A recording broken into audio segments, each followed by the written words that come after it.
A minha missão aqui é te tirar do grupo dos panicados. E de que maneira eu faço isso? Eu vou te explicar detalhadamente. Você não tem que estudar todas essas matérias inteiras, todas elas. Por exemplo, vamos lá.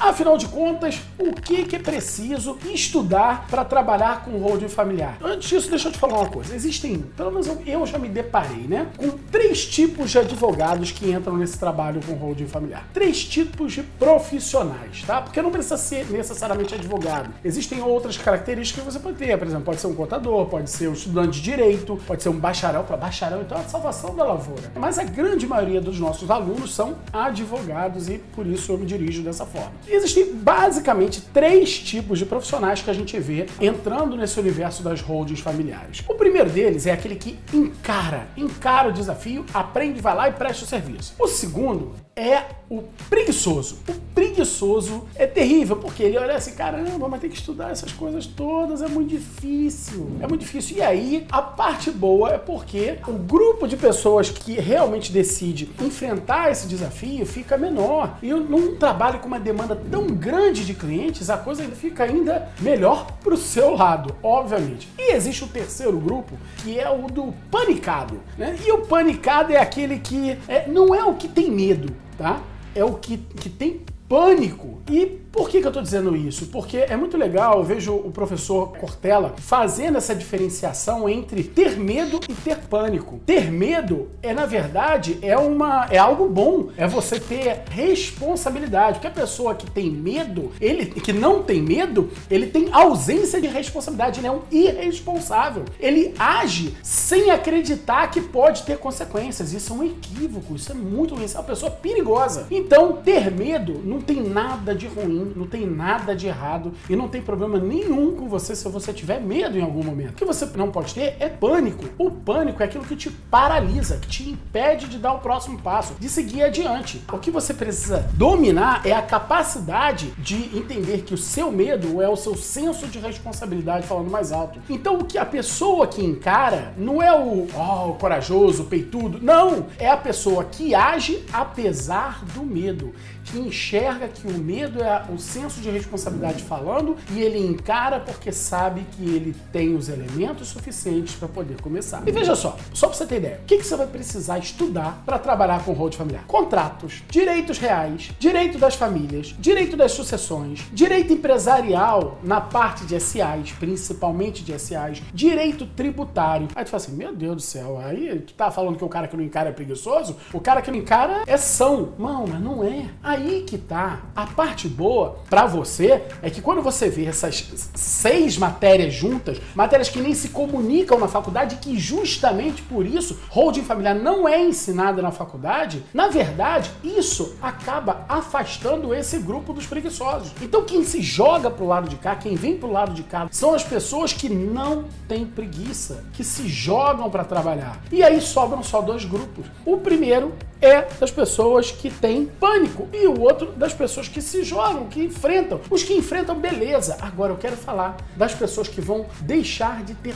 pânico, que vão entender que aquele medo inicial, na verdade, ele é o senso de responsabilidade que vai levar ele para frente com mais bagagem, com mais força, com construindo uma base mais sólida. A minha missão aqui é te tirar do grupo dos panicados. E de que maneira eu faço isso? Eu vou te explicar detalhadamente. Você não tem que estudar todas essas matérias inteiras, todas elas. Por exemplo, vamos lá, em contratos, você vai precisar entender de teoria geral dos contratos e se você conhecer um pouco de locações, isso vai te ajudar. Isso vai te ajudar. Por quê? Porque temos muitos clientes, você vai se deparar com isso, que exercem locações, atividades locatícias e você sabe como manejar essas relações, isso vai te ajudar bastante. Em direitos reais, você precisa entender conceitos. Conceito do que é um domínio, conceito do que é um condomínio, conceito do que é usufruto, quais são as regras do usufruto. Em direito das famílias, fundamentalmente você precisa entender regime de bens.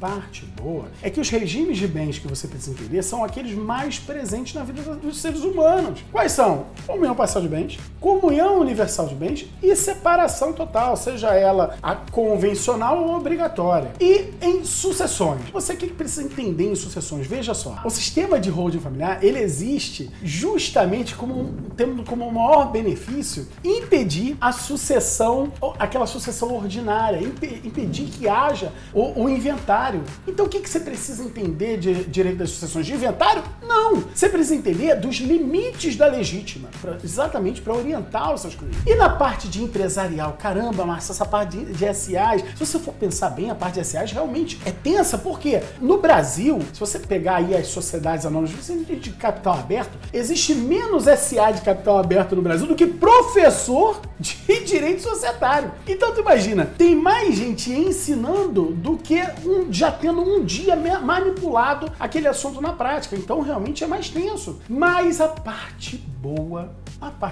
é que nessa matéria você não vai ter que saber o troço todo. Às vezes você vê uns professores meio cheios de pompas falando assim, não, porque shotgun, drag along, tag along, put option. Aí começa com coisas que você, meu Deus, não sei, não tem como, é muito difícil, tudo mais. Não, fique tranquilo, porque você precisa compreender toda a parte elementar que envolve o trabalho com SAs e a parte do direito empresarial, societário, muito, muito tranquila. E por fim, no direito tributário, isso é muito louco. Por quê? O direito tributário, você não vai ter que entender direito, não vai ter que ser um tributarista para isso. Você vai precisar compreender alguns conceitos, basicamente a respeito de 2 tributos: ITCMD, ITBI e um pouquinho, pelo menos um pouquinho, de imposto de renda. E veja, existem vários tributos que pesam sobre empresas e vários tributos que pesam sobre a pessoa física. E outra parte boa é que esses tributos que a gente lida, por pesar sobre a pessoa física, existem pouquíssimos profissionais no mercado atuando com eles, trabalhando com eles e estudando sobre eles. O campo, ele é vastíssimo, vastíssimo.